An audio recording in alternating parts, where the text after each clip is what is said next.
So third important feature of living organisms ఏంటంటే metabolism అండి. So ఈ మెటబాలిజం చూస్తే ఆల్ లివింగ్ ఆర్గానిజమ్స్లో కూడా కొన్ని కెమికల్స్ ఉంటాయి. All the living organisms body is made up of several chemicals. ఈ కెమికల్స్ని మనం బయోమాలిక్యూల్స్ అంటాం.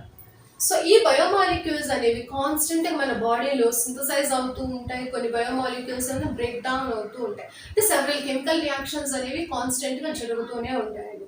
ఫర్ ఎగ్జాంపుల్ మనకి వేరియస్ కెమికల్ రియాక్షన్స్, ఫోటోసెన్సిస్, రెస్పిరేషన్ ఇవన్నీ జరుగుతూ ఉంటాయి కదా లివింగ్ ఆర్గానిజమ్స్లో. ఈ కెమికల్ రియాక్షన్స్ జరగడం వల్లనే మనకి లైఫ్ అనేది ఎగ్జిస్ట్ అవుతూ ఉంటుంది. అండ్ ఇక్కడ మనకి what is the definition of metabolism? Sum total of all chemical reactions occur in the body of the living organism is called as metabolism. And ఇక్కడ మనకి నాన్ లివింగ్ థింగ్స్లో మనకి మెటబాలిజం అనేది జరుగుతుందా? అస్సలు జరగదు. So that never show any type of metabolism. కాబట్టి ఈ metabolism అనేది లివింగ్ ఆర్గానిజమ్స్కి పర్టికులర్గా ఒక డిఫైనింగ్ ఫీచర్. ఈ మెటబాలిజం అనేది ఉంది కాబట్టి బాడీ అనేది గ్రో అవ్వాలన్నా, బాడీలో different types of products release అవ్వాలి, ఎనర్జీ క్రియేట్ అవ్వాలని, ప్రతి దానికి సర్వైవ్ అవ్వాలంటే మెటబాలిజం అనేది జరగాలి. కాబట్టి దీన్ని defining feature of living organisms అని చెప్పేసి అంటాం. అండ్ ఇప్పుడు మనకి లివింగ్ ఆర్గానిజమ్స్ మెటబాలిజం 2 టైప్స్ ఉంటుంది. ఒకటేమో అనబాలిజం అండ్ సెకండ్ వన్ వచ్చేసరికి కెటబాలిజం. అనబాలిజం అంటే ఏంటి? ఏదైనా సరే formation are synthesis of any product, మన బాడీలో జరిగేటువంటి ఏదైనా కొత్తగా ప్రోడక్ట్ కనుక సింథసైజ్ జరిగితే దాన్ని అనబాలిజం అంటాం. సో ఎగ్జాంపుల్ మనకి అమైనో యాసిడ్స్ అన్నీ కలిసి ప్రోటీన్ ఫామ్ చేస్తూ ఉంటాయని చెప్పుకున్నాక different types of amino acids కొన్ని టైప్స్ ఆఫ్ ప్రోటీన్స్ ఫామ్ చేస్తాయి. అది ఒక టైప్ ఆఫ్ అనబాలిజం. అలాగే క్యాటబాలిజం అంటే ఏంటి? Break down of substances. ఇక్కడేమో సింథసిస్ జరిగితే దీనికి రివర్స్లో జరుగుతుంది ఇక్కడ. So break down of any substance or any molecule is called as catabolism. దీనికి ఎగ్జాంపుల్ వచ్చేసరికి మనకి ఏటీపీ లిబరేట్ చేసేటప్పుడు ఏటీపీ ఎక్కడి నుంచి వస్తుంది? మనకి షుగర్ నుంచి వస్తుంది కదా. సో షుగర్ ఏమవుతుంది? Sugar is break down into carbon dioxide and water to liberate ATP. Sugar అనేది ఏ విధంగా బ్రేక్ అయిపోతుంది? వాటర్ మాలిక్యూల్ అండ్ కార్బన్ డైఆక్సైడ్గా బ్రేక్ అయ్యి ఏటీపీని లిబరేట్ చేస్తుంది. దాన్ని మనం ఎనర్జీగా యూజ్ చేసుకుంటూ ఉంటాం. సో ఇది కెటబాలిజం. ఇది ఒక కెటబాలిక్ ప్రాసెస్ అన్నమాట. So this is about metabolism in living organisms. Next one is consciousness or sensitivity.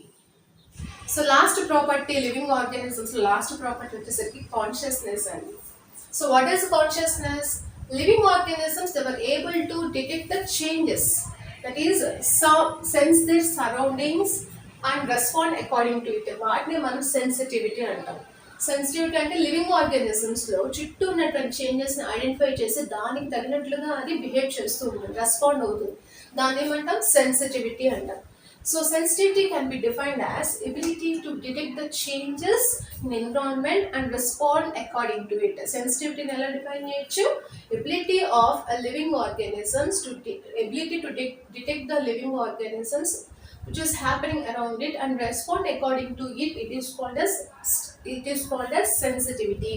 And what is stimulus? ఇప్పుడు మనకి రెస్పాండింగ్ అని చెప్తున్నాం కదా, డిటెక్టింగ్ అని. ఇక్కడ స్టిమ్యులస్ అంటే ఏంటో చూద్దాం.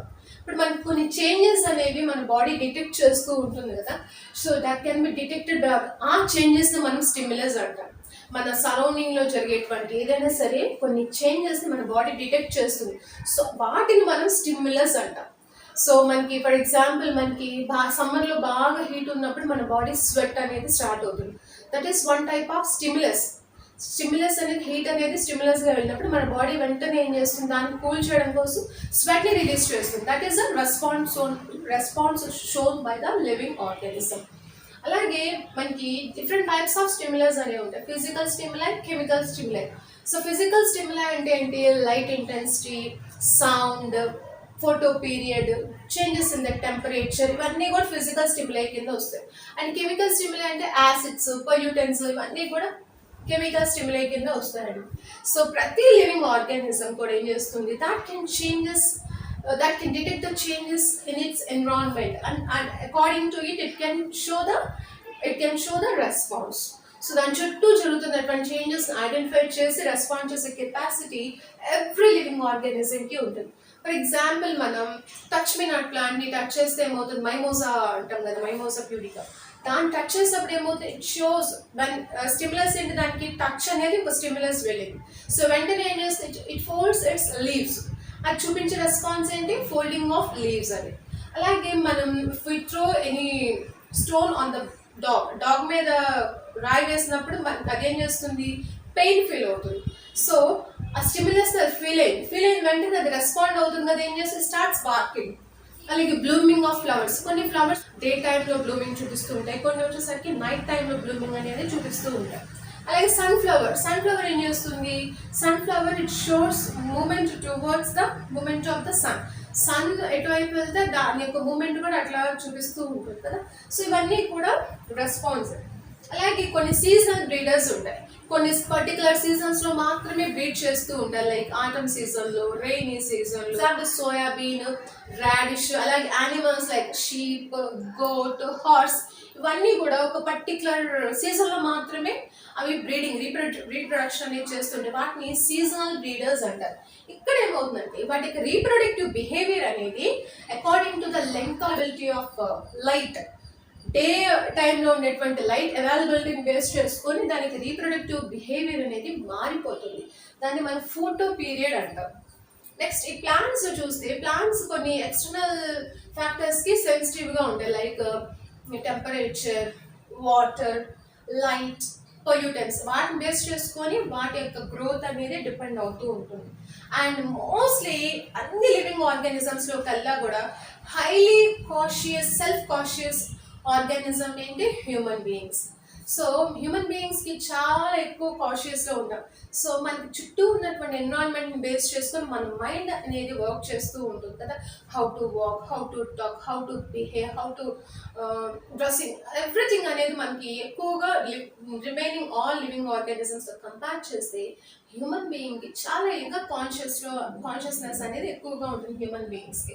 అండ్ ఈ సెన్సిటివిటీ ఆర్ అవేర్నెస్ అనేది ఓన్లీ లివింగ్ ఆర్గానిజమ్స్కి మాత్రమే ఉంటుంది, నాన్ లివింగ్ థింగ్స్కి ఎటువంటి అవేర్నెస్ ఉండదు. కాబట్టి ఇది లివింగ్ ఆర్గానిజమ్స్లో ఇది ఒక defining property. So defining property of consciousness or awareness is the defining property of the living organisms. The diversity in the world or biodiversity. So if you see, మన చుట్టూ కూడా ఎన్నో రకాలైనటువంటి ప్లాంట్స్ ఉంటాయి, యానిమల్స్ ఉంటాయి, ష్రబ్స్ ఉంటాయి, herbs ఉంటాయి, birds ఉంటాయి. అలాగే మన కంటికి కనిపించినటువంటి ఎన్నో రకాలైనటువంటి micro organisms, algae, fungi, bacteria, viruses ఉంటాయి. అవి ఓన్లీ మనం మైక్రోస్కోప్తో మాత్రమే చూడగలుగుతూ ఉంటాం కదా. సో అటువంటి డిఫరెంట్ లివింగ్ ఆర్గానిజమ్స్ అవన్నీ కూడా వెరైటీ ఆఫ్ ఆర్గానిజమ్స్ అనేవి డిఫరెంట్ హ్యాబిటాట్స్లో ఉంటాయి. లైక్ కొన్ని ఏమో ఫారెస్ట్లో ఉంటాయి, కొన్ని డెజర్ట్స్లో ఉంటాయి, ప్లాట్యూస్లో ఉంటాయి. మనకి ప్లేస్ చేంజ్ అవుతూ ఉన్న కొద్దీ వాటి యొక్క నెంబర్ ఆఫ్ ఆర్గానిజమ్స్ అనేవి ఇంక్రీజ్ అవుతూ ఉంటాయి. ఒక ప్లేస్లో ఉన్నటువంటి ఆర్గానిజమ్స్ ఇంకొక ప్లేస్లో ఉండొచ్చు, ఉండకపోవచ్చు, లేదంటే న్యూ వెరైటీస్ ఆఫ్ ఆర్గానిజమ్స్ కూడా కనపడుతూ ఉండవచ్చు.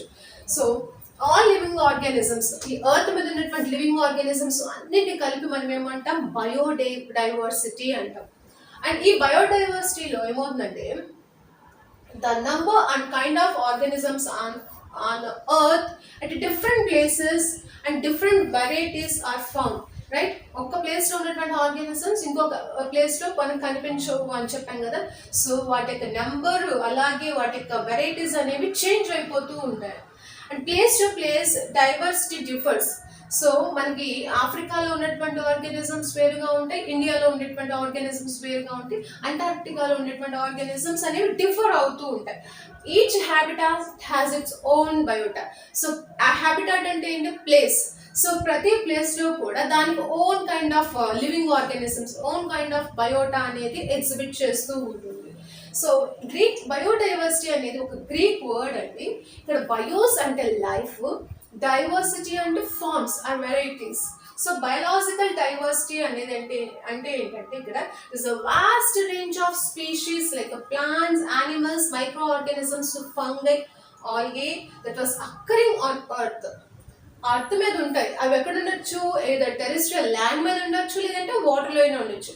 సో దాని మొత్తాన్ని కలిపి మనం ఏమంటాం, బయోలాజికల్ డైవర్సిటీ అంటాం.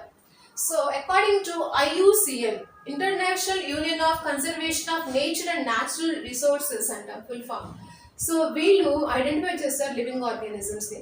వాళ్ళు ఏం చెప్పారంటే currently 1.7 to 1 million organisms, living organisms have been recognized, but still millions of organisms they cannot be recognized, they need to be discovered. So ఇంకా కనిపెట్టవలసినటువంటి ఇంకా తెలుసుకోవాల్సినటువంటి ఆర్గానిజమ్స్ ఎన్నో